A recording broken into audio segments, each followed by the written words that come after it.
राज्यात महिला विद्यार्थी सुरक्षित नाहीत. फलटणमधील घटनेवरून विरोधकांची टीका.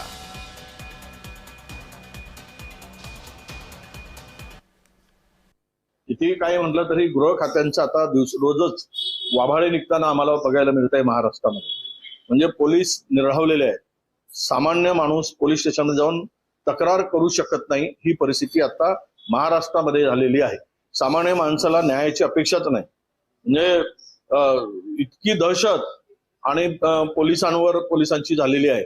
आणि कारण याचं हे आहे की खुलेआम महाराष्ट्रामध्ये सर्व धंदे राजरोसपणे सुरू आहे, सट्टा सुरू आहे, संपूर्ण ड्रग्ज सुरू आहे, मोठ्या प्रमाणामध्ये अंमली पदार्थांचा वापर सुरू आहे, बलात्कारांचं प्रमाण वापर. कोण सुरक्षित आहे? निर्लज्जपणा.